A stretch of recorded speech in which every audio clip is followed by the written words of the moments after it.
En 1935, sous le Troisième Reich, un projet secret est mis en place.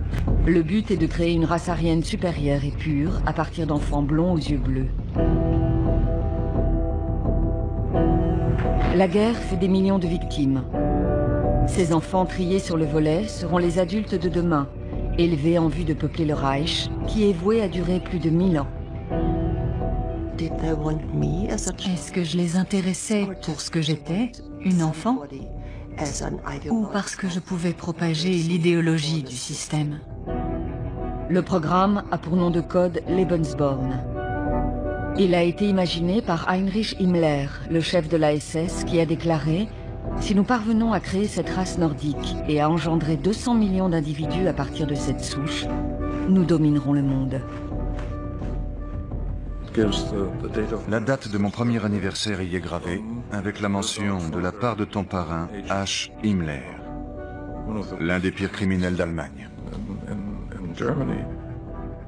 Les enfants du projet Lebensborn connaissent un destin tragique. D'où est-ce que je viens? Qui était mon père? Qui était ma mère?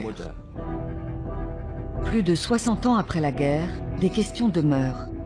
Qui étaient ces enfants sélectionnés pour constituer la race supérieure et que sont-ils devenus?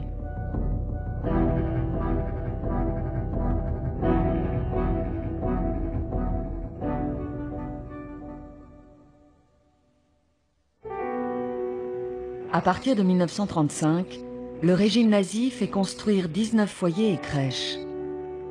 Le but de ces structures est d'y élever une lignée d'enfants au profil arien dans le cadre d'un projet que les nazis nomment Lebensborn, littéralement « fontaine de vie ». Gisela Heidenreich a grandi dans un des foyers où cette expérience génétique pensée par Himmler a été conduite. D'abord, Himmler avait demandé aux femmes de ne pas avorter, pour éviter que le précieux sang allemand ne soit perdu. Ensuite, il a annoncé qu'il avait créé une institution appelée Lebensborn, qui visait à aider les femmes à concevoir des enfants. Mais seules les femmes de sang pur étaient acceptées. Voilà en quoi consistait le Lebensborn. Il ne concernait que les femmes correspondant à un certain profil racial dit correct.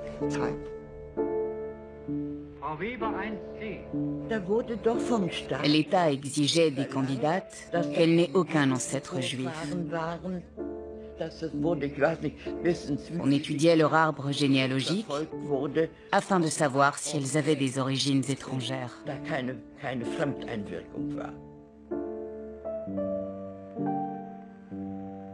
Himmler a supervisé l'ensemble du projet jusque dans les moindres détails. Son ascension au sein du Troisième Reich a été fulgurante. Très jeune, il a été nommé à la tête de la SS et de la Gestapo. Issu d'une famille catholique de classe moyenne, il a commencé comme éleveur de poules. Et déjà, il avait cette obsession de la race pure et cherchait à créer des spécimens de gallinacés au profil génétique parfait. Rien d'étonnant à ce que Hitler lui confie la gestion du projet Lebensborn. Mais par qui vont être fécondées les femmes sélectionnées? Les SS de Himmler. Hitler a déclaré « Je sais que dans 100 ans, l'élite allemande descendra exclusivement des SS ». En plus d'être des instruments de la terreur, les SS sont encouragés à concevoir de nombreux enfants avec leurs femmes blondes aux yeux bleus. Ils deviennent ainsi des mâles reproducteurs pour la création de la nouvelle race dite aryenne. Mais rapidement, Himmler constate que la monogamie ralentit le processus de procréation. Il incite ces hommes à s'unir avec d'autres femmes issues du programme.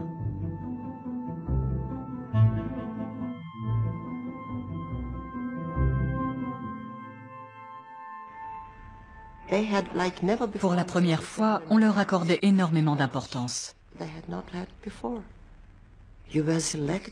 On les avait choisis pour faire des enfants aryens qui feraient partie de la race supérieure, comme ils l'appelaient. Par conséquent, elles avaient de l'importance. Le soir, on leur proposait des activités, musique, danse et cours d'idéologie nazie. Quant aux enfants du Lebensborn, ils servent le Reich et se préparent à accomplir leur destin.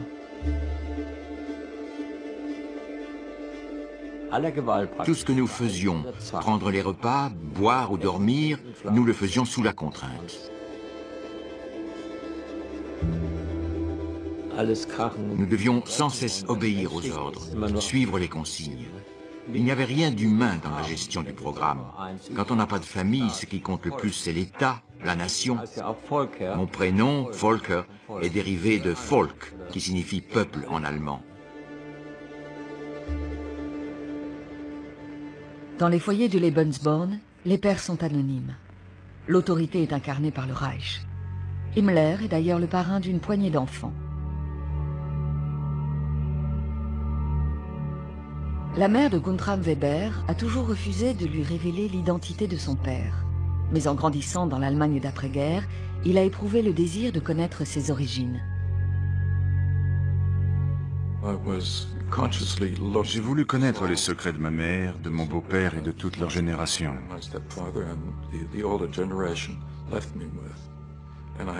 Je me posais des questions. Un jour, alors que j'étais seul à la maison, j'ai ouvert l'armoire où se trouvait le coffre-fort. La clé était dans la serrure. Je l'ai ouvert. À l'intérieur, il y avait de nombreux documents, mais aucun ne me concernait. J'ai également trouvé une timbale en argent.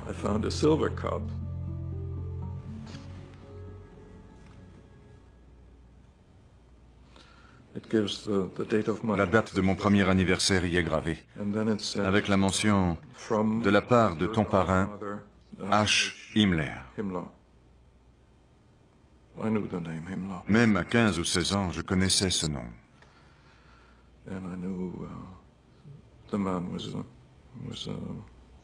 Je savais que c'était un des pires criminels d'Allemagne. Cela indiquait que mon père était un homme haut placé, proche de Himmler. Himmler était le parrain de 50 enfants du Lebensborn dont les pères étaient des SS. Il a même prêché par l'exemple en participant au programme. 2 des enfants étaient les siens.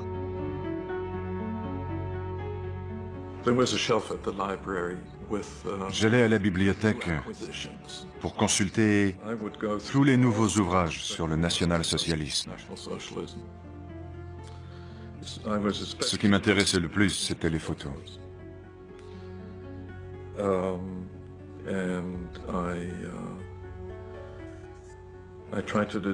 J'essayais de trouver des gens qui me ressemblaient sur ces clichés. Plusieurs années plus tard, son beau-père a fini par lui avouer qui était son père. Ludolf von Alvensleben, nazi dévoué, SS de haut rang et adjudant de Himmler. En 1939, Alvensleben prouve sa loyauté à Hitler et au régime nazi de la façon la plus violente qui soit. Le 1er septembre de cette année-là, l'Allemagne envahit la Pologne. C'est ainsi que la Seconde Guerre mondiale éclate. Hitler donne l'ordre à ses troupes de faire de la Pologne un État esclave. Ses aristocrates, son clergé et ses intellectuels doivent être éliminés. Pendant l'invasion, Alvensleben dirige le Selbstschutz, une organisation paramilitaire réunissant des Allemands qui vivent en Pologne. Alvensleben dit à ses hommes: « Ici, vous êtes les représentants de la race supérieure. N'ayez aucune pitié. Exécutez tous ceux qui ne sont pas allemands. »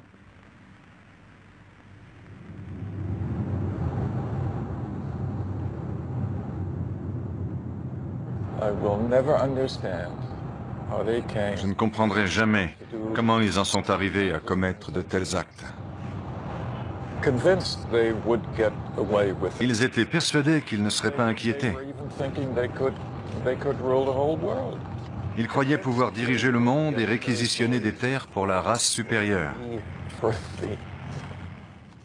Celle qui devait régner sur le monde.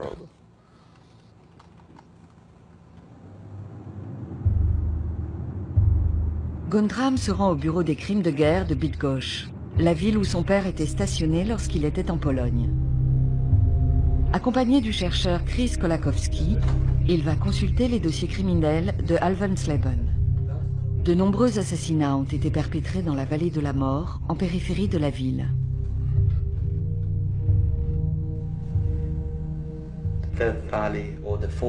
La vallée de la mort,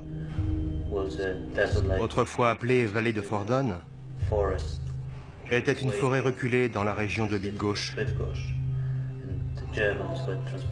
Pendant la guerre, les Allemands escortaient des gens jusqu'ici. Ils creusaient des fosses, puis les exécutaient.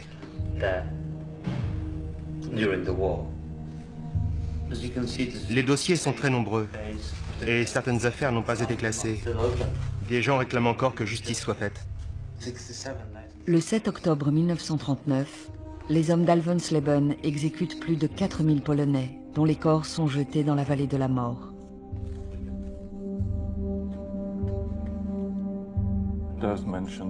Les victimes sont nommées de manière précise.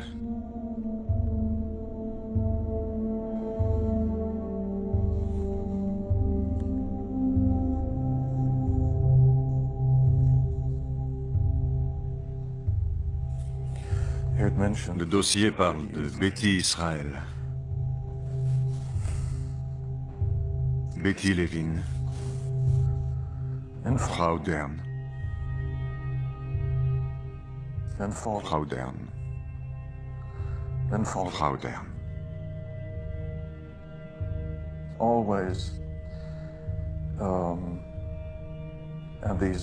Le Selbstschutz était impliqué dans tous ces assassinats. On peut aussi voir les photos des victimes. Il est écrit qu'elles ont été assassinées. Leurs noms sont là. Francesca Rupinska, Aniela Rupinska, c'est de la tes sœurs.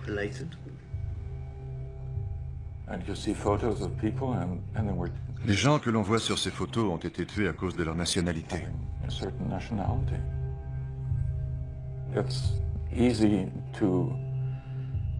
On peut ne pas prêter attention aux documents écrits, mais c'est impossible de ne pas être frappé par ces photos.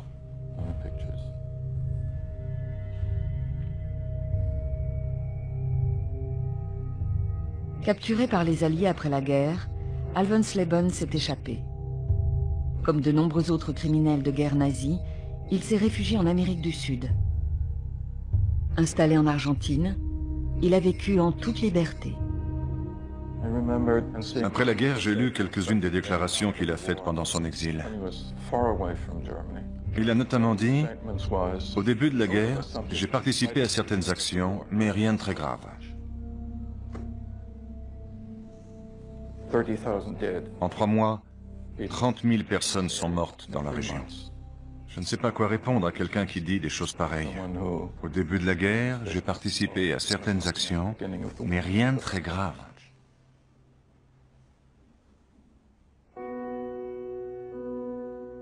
La purification ethnique à laquelle le père de Guntram a pris part en Pologne devait permettre à la race supérieure de s'étendre. Une fois l'Europe de l'Est débarrassée de ses habitants, les enfants du Lebensborn pourraient s'y installer. Considérant que le programme Lebensborn n'avance pas assez vite, Himmler décide d'opérer différemment.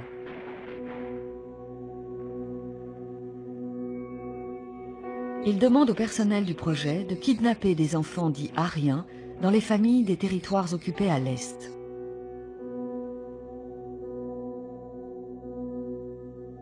Plusieurs années après la fin de la guerre, Volker Heinecke a appris qu'il avait été enlevé en Ukraine et emmené jusqu'en Pologne, où on l'a enrôlé dans le programme Lebensborn.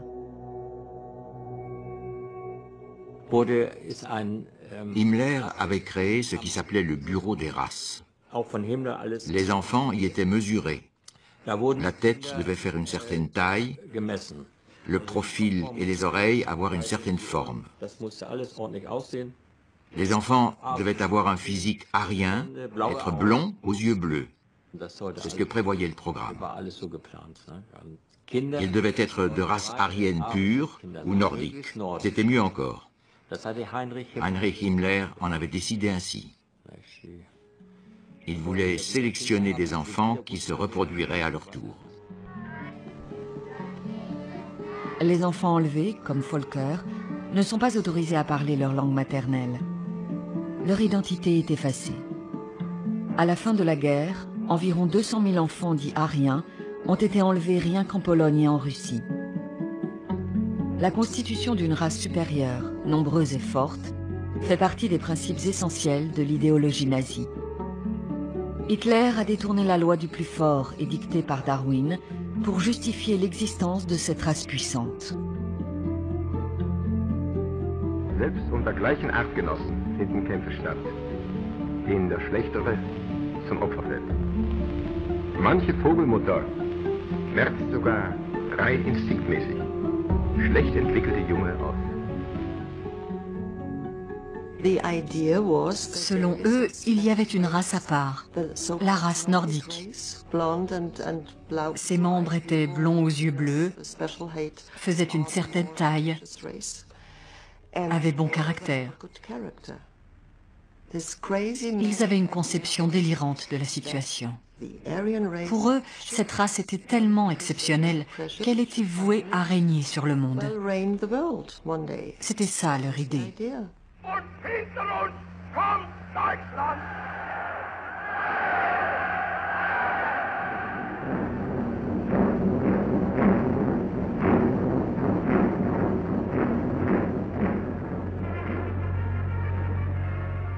Dans cette nouvelle société, les imperfections et la corruption génétique n'ont pas leur place.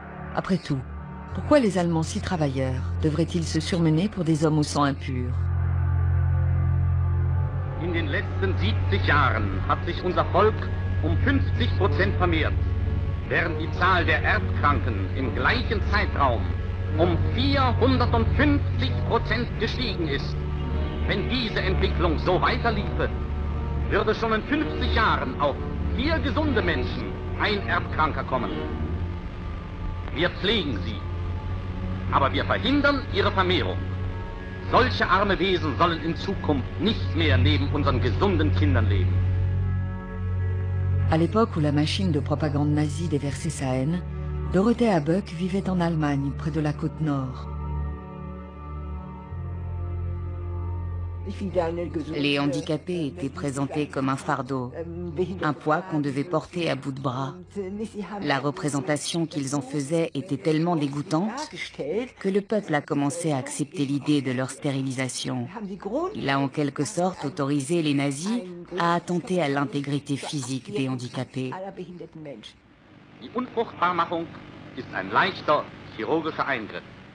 Bien avant son arrivée au pouvoir en 1933, Hitler préconisait déjà la stérilisation forcée.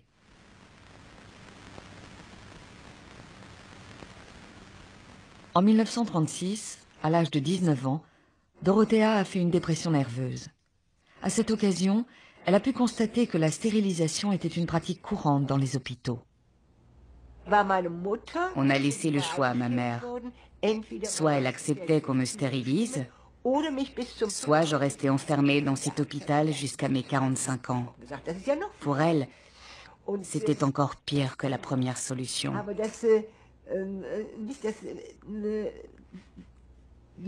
C'était une proposition terrible. Alors qu'on me préparait pour l'opération, j'ai demandé ce qu'on allait me faire. L'infirmière m'a répondu « Une intervention chirurgicale, légère mais nécessaire ».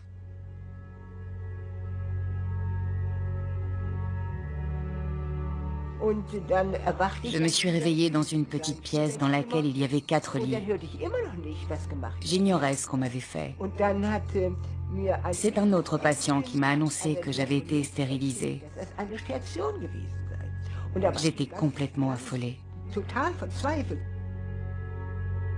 Dorothea fait partie des 350 000 personnes stérilisées de force pour cause de maladies mentales de cécité ou de dépression. Le processus d'élimination des personnes impures s'accélère. Plutôt que de les stériliser, on choisit de les éliminer. Automne 1939, alors que l'armée nazie décime la population polonaise, Hitler lance un programme secret d'euthanasie. Pendant 2 ans, plus de 70 000 personnes au profil génétique jugé impropre ont été assassinées, entassées dans des chambres à gaz d'1 demi-mètre carré. Leur cerveau était ensuite étudié par des scientifiques.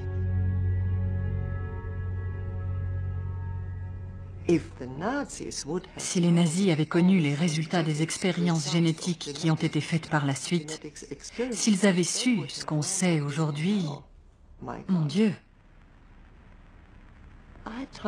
il m'arrive de trembler quand j'y pense. Nous devons tous nous réjouir qu'ils aient perdu la guerre. Après la défaite de l'Allemagne en 1945, le monde prend peu à peu conscience des atrocités commises par le régime nazi. Des millions de personnes ont été exterminées. Les expérimentations se sont interrompues, l'Allemagne est en ruine. Hitler et Himmler ont mis fin à leur jour. Entre 1945 et 1946, 200 des principaux responsables du régime sont jugés lors des procès de Nuremberg. This tribunal sentences you to 10 years imprisonment. Les responsables du Lebensborn échappent aux poursuites en prétendant qu'il s'agissait d'un simple programme d'encadrement des orphelins et des enfants illégitimes. Après les procès, les mères du Lebensborn, qui espèrent une renaissance du Reich, ne révèlent rien à leurs enfants sur leurs origines.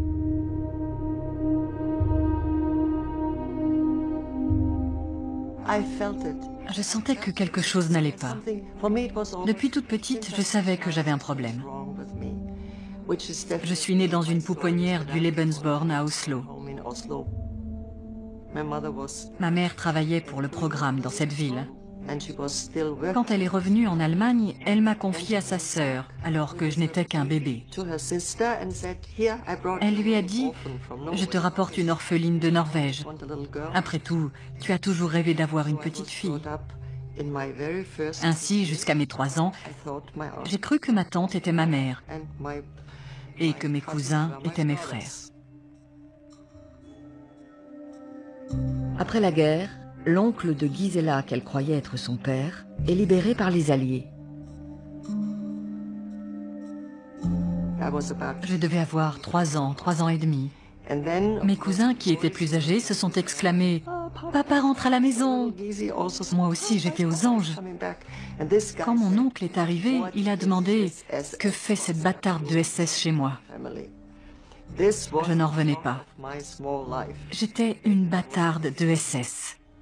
Je ne connaissais pas ce mot, bien évidemment. Mon oncle a dit « Ce n'est pas ma fille ». J'étais désemparée.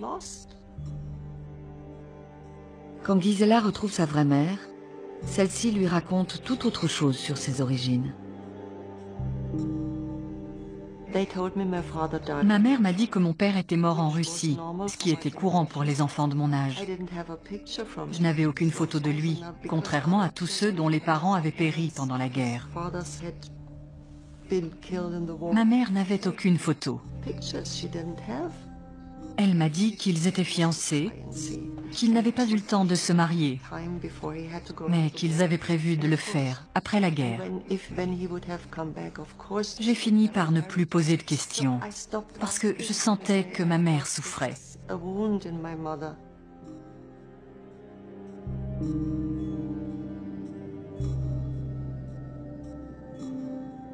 Après la guerre, les adultes ne se sont pas impliqués dans la politique.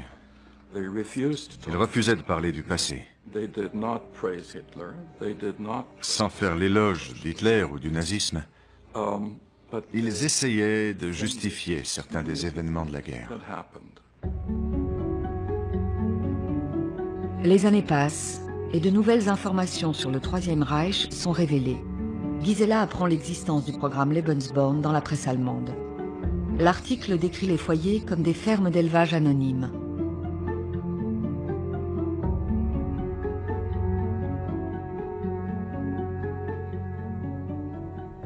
En réalité, mon père était un mâle qui se reproduisait et ma mère était une prostituée. J'ai entendu parler du Lebensborn dans un article de journal qui le décrivait en ces termes. C'était affreux. Je devais continuer à vivre alors que je savais que j'étais le fruit de l'union d'un étalon et d'une prostituée. Je ne voulais pas poser de questions à ma mère. Elle a lu l'article en question et n'a fait aucun commentaire. J'ai pensé que si elle ne disait rien, c'était peut-être la vérité. À cette époque, j'ai envisagé de me suicider. La mère de Gisela finit par reconnaître la vérité. Elle a eu une liaison avec un officier SS marié. Pourtant, Gisela a encore des doutes. Que voulaient-ils exactement? Est-ce que je les intéressais pour ce que j'étais, une enfant, ou parce que je pouvais propager l'idéologie du système?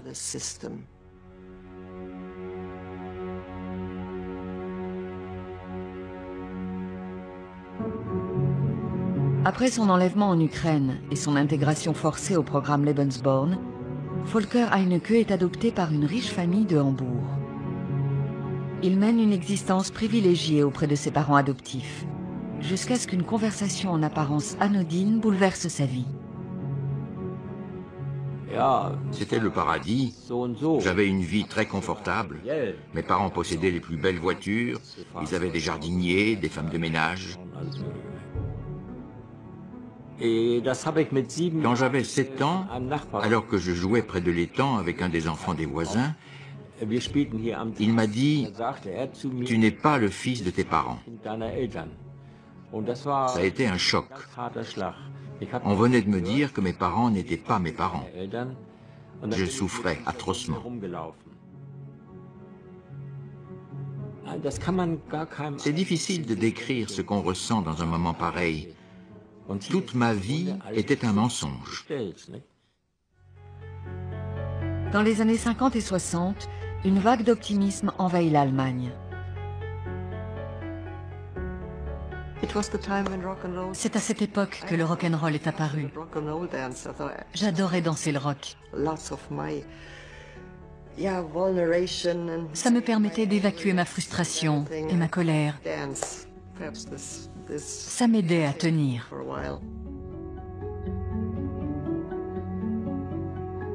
Les enfants du Lebensborn finissent par découvrir les secrets de leurs parents. Gisela apprend notamment qu'Emmy, sa mère, a été un agent clé pour le Lebensborn et qu'elle a travaillé entre la Pologne et Munich. Elle a même été appelée à témoigner à Nuremberg au sujet des enlèvements d'enfants. J'ai lu tous ces dossiers. Elle s'exprimait avec aisance, comme tous les autres. Elle a raconté s'être rendue en Pologne pour chercher des orphelins. Il prétendait que c'était des orphelins, mais au fond, on ne sait pas d'où venaient ces enfants. Certains enfants ont été placés dans les foyers où on les obligeait à oublier leur langue maternelle et à apprendre l'allemand. Par la suite, le Lebensborn les confiait à des parents adoptifs. Après la mort de ses parents, Volker a ressenti le besoin d'en savoir plus sur son passé. Il a découvert que son enlèvement avait été évoqué lors des procès de Nuremberg. Un jour, alors que je courais près de chez moi à Alnova, la ville où je suis né, des SS qui circulaient à bord de Jeep m'ont repéré. J'étais très blond et j'avais les yeux bleus. J'étais arien. Ils m'ont éloigné de la maison. L'un des SS a donné des coups de pied à ma mère, puis m'a tiré par le bras, comme ça. Il m'a emmené à bord du véhicule. Ensuite, les gens du Lebensborn m'ont fabriqué un nouvel acte de naissance.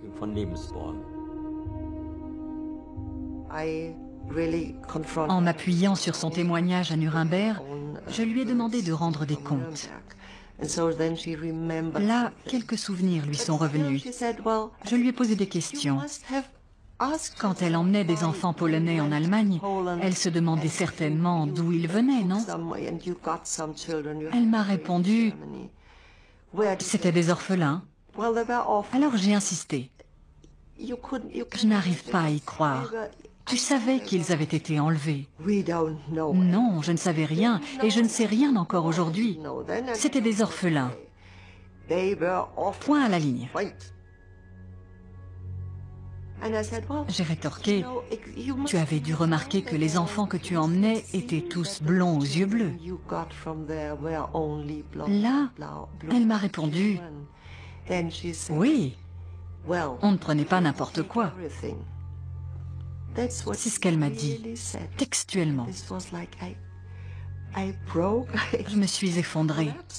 J'ai commencé à pleurer. Cette phrase était lourde de sens. Voilà ce qu'elle m'a dit. Bien sûr, on ne prenait pas n'importe quoi.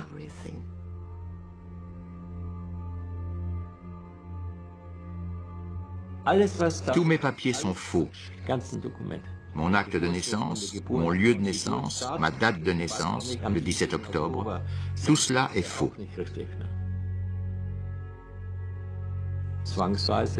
On m'a forcé à devenir quelqu'un d'autre.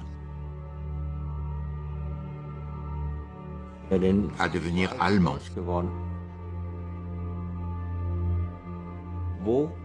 J'aimerais connaître mes racines. D'où est-ce que je viens? Qui était mon père? Qui était ma mère? Que diriez-vous à votre mère si vous la revoyiez aujourd'hui? Elle parlerait peut-être une autre langue, l'ukrainien. Je ne pourrais pas vraiment vous dire comment je réagirais. Je fondrais en larmes, mais je serais heureux d'avoir enfin atteint mon but.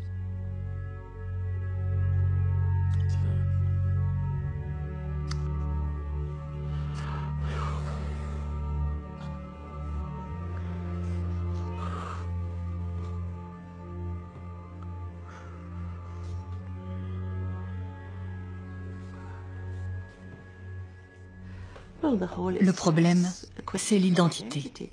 Nous, les enfants du Lebensborn, nous n'avons pas de véritable identité. Celle que nous pensions avoir a disparu à mesure que les informations nous parvenaient. Tous ont raconté qu'ils ont senti le sol se dérober sous leurs pieds. On ne tient plus debout. En psychologie, on dit qu'on a besoin de bases solides pour s'épanouir dans ce monde. Eh bien, pendant nos premières années de vie, on n'a pas vraiment eu de base. Ensuite, on a compris que notre passé comportait des zones d'ombre. On a pris connaissance du contexte historique et nos quelques repères se sont évanouis. La mère de Guntram Weber est morte avant qu'il apprenne la vérité sur son passé. Bouleversé par ses mensonges et par le rôle joué par son père pendant la guerre, Guntram a failli sombrer dans la dépression. Je ne savais pas où aller. J'étais complètement perdu. J'avais peur de découvrir de terribles secrets. J'étais convaincu qu'il y en avait.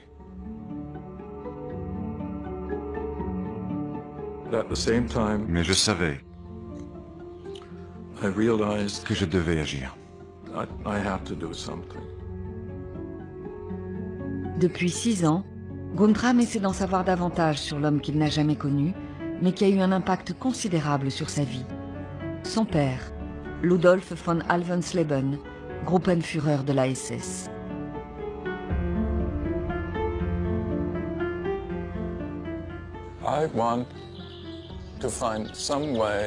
Je veux prendre ma vie en main.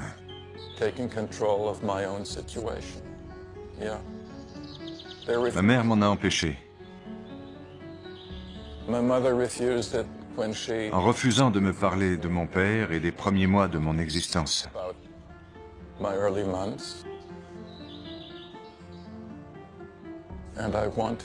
Aujourd'hui, je veux être maître de ma vie.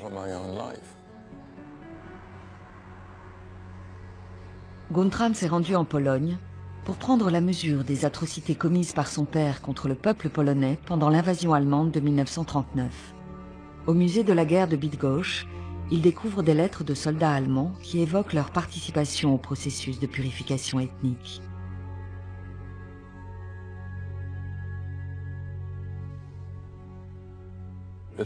C'est une lettre en allemand, elle porte le numéro 27. Elle a dû être écrite en 1939 à l'attention du Kreisleiter, nommé Campe. Le Kreisleiter était l'officier qui avait autorité sur un district. Notons que les Polonais font preuve d'une grande résistance.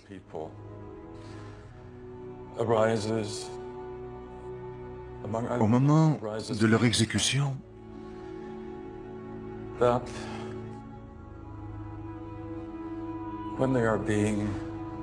au moment de leur exécution, ils se montrent très courageux, très braves.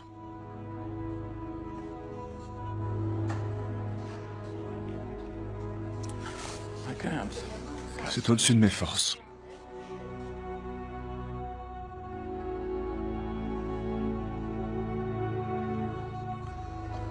On ne parle pas du tout des gens.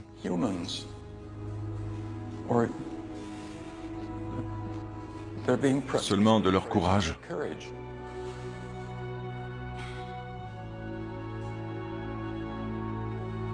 Je suis sans voix. Cela dépasse l'entendement.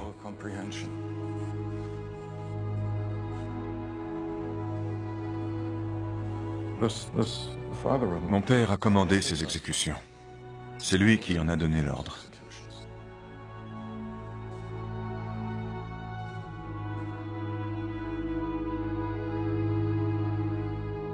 En 1939, les Allemands assassinent plus de 60 000 Polonais issus de l'élite de la société pour permettre aux enfants du Lebensborn de prendre leur place.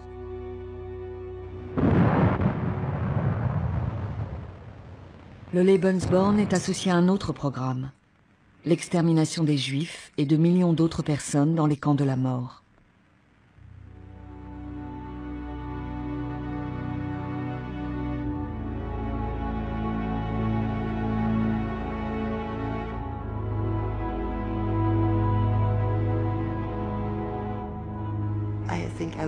Je ne pourrai jamais comprendre ce qui s'est passé.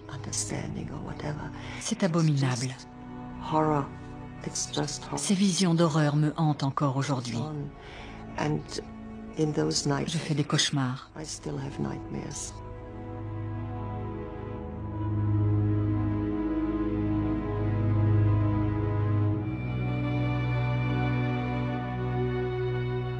Je me dis que je suis du côté des victimes, mais c'est difficile de ne pas se sentir coupable, quand en réalité, on était dans l'autre camp. Je sais que je ne suis pas responsable, mais ça ne change rien. On me demande souvent pourquoi je me sens coupable. Après tout, ce n'est pas moi qui ai participé à tout ça, mais mes parents. C'est vrai, mais ce sont tout de même mes parents. Nous ne devons surtout pas suivre l'exemple de nos parents, qui se sont murés dans le silence et ont refusé d'évoquer les événements.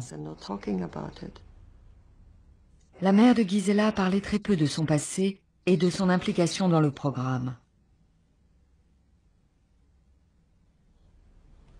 C'était peu avant son 90e anniversaire. Elle était âgée et malade.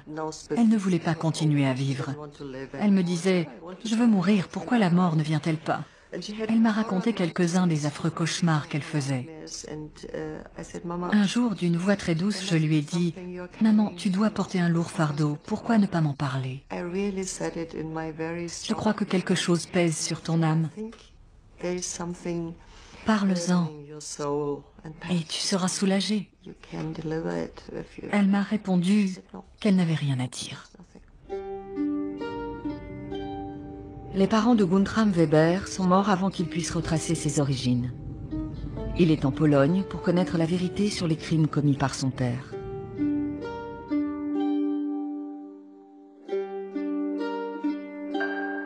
Ce SS a notamment donné l'ordre d'exécuter Sigman Polakowski, un directeur d'école.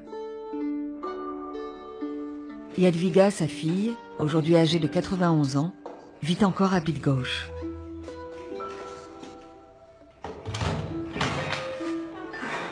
Bonjour. Bonjour, madame. Bonjour, je suis heureux de vous rencontrer. Est-ce que vous parlez anglais? Un petit peu seulement. Un peu. Juste un peu. Je voudrais vous dire quelque chose sans passer par l'interprète. Je suis désolé. Merci. Merci beaucoup. Entrez, je vous en prie. Merci. Voilà mon père. Oui, j'ai déjà vu sa photo. Mon père, qui a été tué sur ordre de votre père. Oui, je sais bien.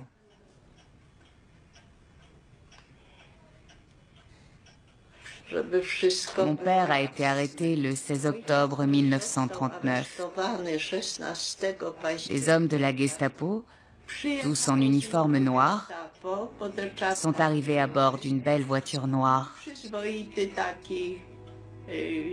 Nous sommes tous restés très dignes. Nous n'avons pas versé une larme. Ma mère était complètement immobile. Pour moi, c'était plus dur. J'étais la chouchoute de mon père. Je l'adorais. J'ai décidé d'être courageuse et de ne pas laisser paraître mon désespoir. Mon père a enlevé son alliance et l'a tendue à ma mère. Il savait qu'on allait l'exécuter.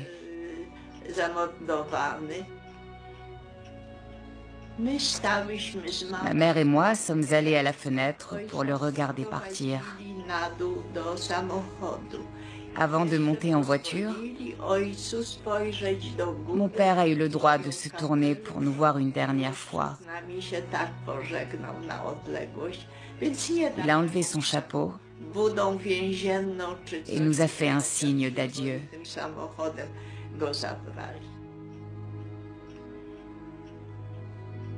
Quel âge aviez-vous à l'époque? J'avais 20 ans. 20 ans. J'avais mené une vie heureuse jusque-là.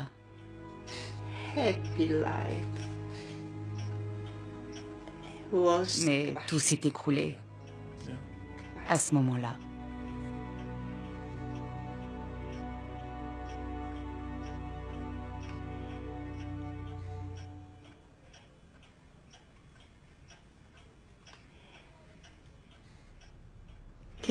Coupable. C'est le mot. On se sent coupable. Parce qu'on sait qu'on a été impliqué dans ces horreurs dès notre naissance. Mon père était un criminel nazi. Est-ce inscrit dans mes gènes? Tout être humain a une part d'ombre.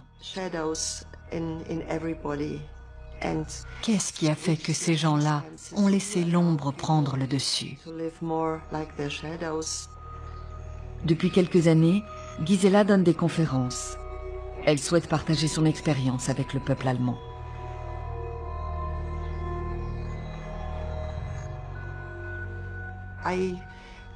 J'ai réussi à transformer cette culpabilité, cette honte, à en tirer une responsabilité. Celle de parler de mon parcours, notamment avec les jeunes. Le jour de sa mort, la mère de Gisela a fini par reconnaître qu'il fallait faire toute la lumière sur ces événements.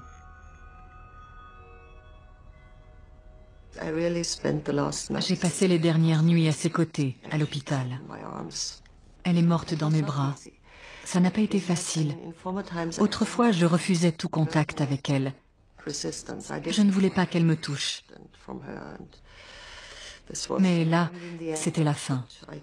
J'ai réussi à lui caresser les cheveux, d'autant que la veille, elle m'avait dit quelque chose d'essentiel.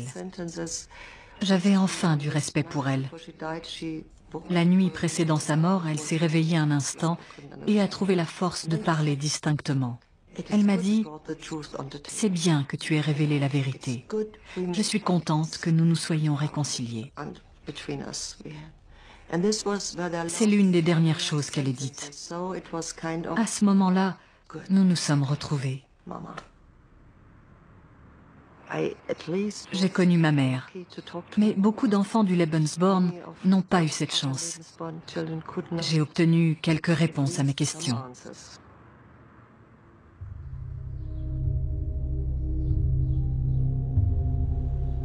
La vallée de la mort se trouve en périphérie de la ville de Bydgoszcz.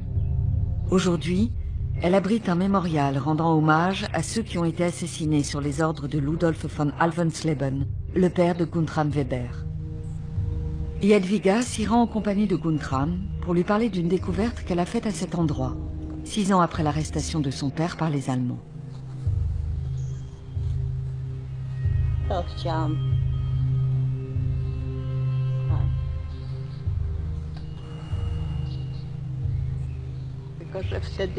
J'avais 26 ans à cette époque. Je me tenais à cet endroit. Ils avaient dégagé une grande partie du fossé.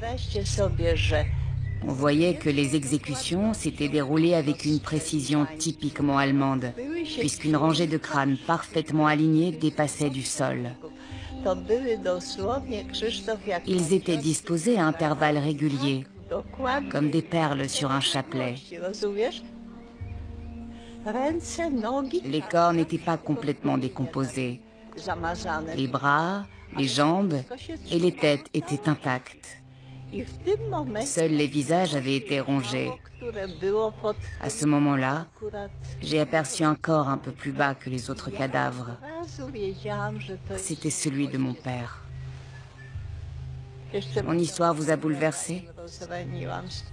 Oui. Je suis très touché. C'est la vérité.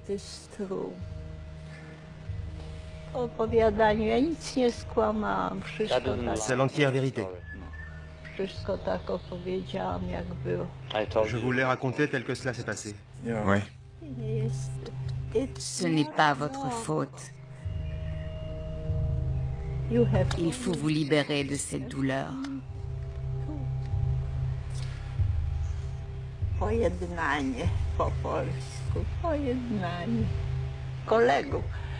Mon père était un homme courageux, même face à la mort.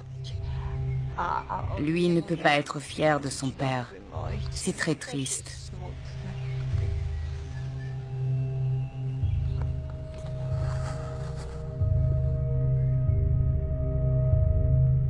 Après l'effondrement du Troisième Reich, le programme Lebensborn s'arrête brutalement. Ces enfants devaient fonder la race supérieure qui régnerait sur le monde pendant 1000 ans. Mais contrairement à ce que Himmler avait prévu, ils ne sont pas devenus les marionnettes du régime.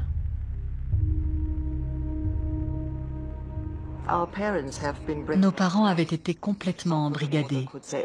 Après la guerre, ils ont prétendu qu'il leur avait été impossible d'agir. Mais nous ne nous sommes pas laissés faire, au contraire de nos parents. Nous avons vécu tout l'inverse. C'est nous qui avons éprouvé de la culpabilité.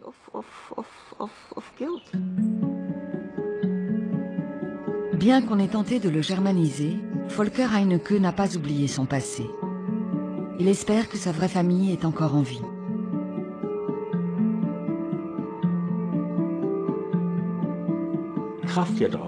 Avoir des racines, c'est avoir une force. Quand on ne sait pas d'où on vient, on se sent perdu. Je fais sans cesse de nouvelles rencontres. Probablement parce que je cherche à retrouver quelqu'un de ma famille.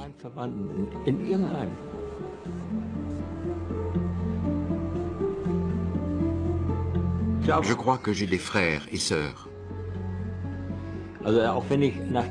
Quand je suis allé à Kiev, puis en Crimée, j'ai dû passer la nuit assis à la fenêtre à regarder dehors. C'est très difficile d'exprimer ce qu'on ressent. On a l'impression d'être dans un autre monde, une autre vie. Je suis né là-bas, ma place est là-bas, et pourtant, c'est ici que je suis.